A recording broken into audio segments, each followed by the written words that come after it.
নমস্কার বন্ধুরা, আজকে আমার মিনি ব্লগে তোমাদের সবাইকে স্বাগত। আজকে আমি একটু রান্নার রেসিপি তোমাদের সঙ্গে শেয়ার করব, আর সেটা হচ্ছে খারকোল পাতার যে ডাঁটাটা পাওয়া যায় তার চচ্চড়ি। দেখো, প্রথমে আমি এটাকে কেটে নিয়েছি, তারপর হালকাভাবে সিদ্ধ করে নিয়েছি।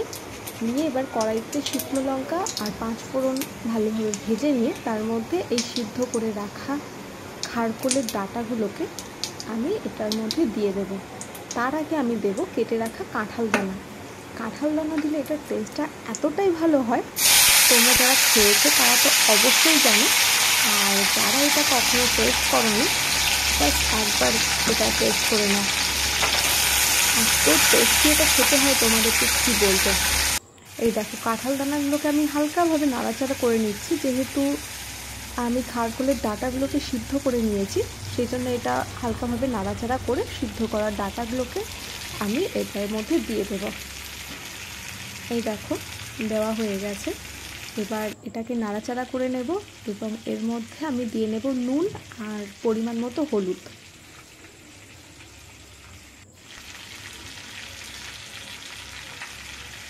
সঙ্গে আমি 2টো কাঁচা লঙ্কাও দিয়ে নিয়েছি। এটা আমি কাঁচা লঙ্কা এখানে কম ইউজ করছি, কিন্তু বেটে বেশিটা দেব।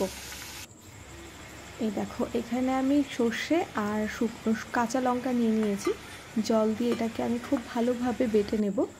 আর বাটার জন্য আমি শিলনোড়াটা ইউজ করছি, কারণ শিলনোড়াতে সর্ষে বাটলে যতটা টেস্ট হয় মিক্সিতে অতটা ভালো আসে না। আর মিক্সিতে একটু জল দিতে লাগে, অ্যাকচুয়ালি আমি পারিও না অতটা ভালো। শিলনোড়াতে আমার বেশি ভালো সর্ষে বাটা হয়, সেই জন্য আমি এটার ওপরই করি। একদম মিহি করে সর্ষেটাকে বাটতে হবে।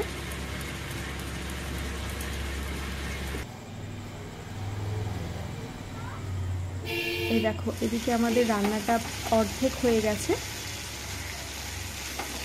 আচ্ছা, গ্যাসের সিমটা এটাকে লো টু মিডিয়াম দিয়ে রাখতে হবে, কারণ এটার মধ্যে কোনো জল সে অর্থে থাকবে না, পুরোপুরি শুকনো হবে। যদি একটুখানি রস থেকে থাকে তাহলে কিন্তু গলা চুলকাবে, সেই জন্য খুব সাবধানে এটাকে রান্না করতে হবে, যেন পুড়ে না যায়, কিন্তু ভাজাটাও খুব সুন্দরভাবে হয়। এই যে, এবার আমি সর্ষে বাটাটা দিয়ে দেব। সর্ষে বাটা দিয়ে নাড়াচাড়া করব, এবং খুব বেশিক্ষণ আর রান্নাটা করতে লাগবে না। সর্ষে বাটাটা খুব ভালোভাবে মিশিয়ে দিলাম।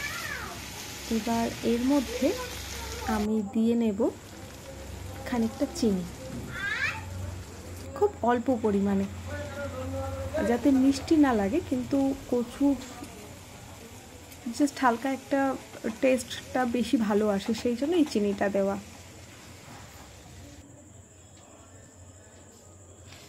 ভাজাটা লাল লাল ভাজা হবে। দেখো, কতটা বানিয়েছিলাম কিন্তু কতটুকু হয়ে গেছে।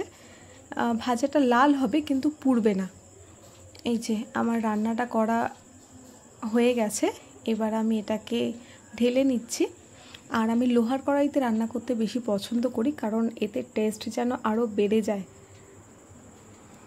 এই দেখো, আমার রান্নাটা কমপ্লিট হয়ে গেছে। আর গরম গরম ভাতের সঙ্গে তো এর জুড়ি মেলা ভার। আমাদের বাড়ির প্রত্যেকে খুব ভালো খায়। রেসিপিটা তোমাদের ভালো লাগলে লাইক, কমেন্ট আর শেয়ার করো। অবশ্যই সাবস্ক্রাইব করে নিও। পাশে থাকার জন্য অনেক ধন্যবাদ। Thanks for watching.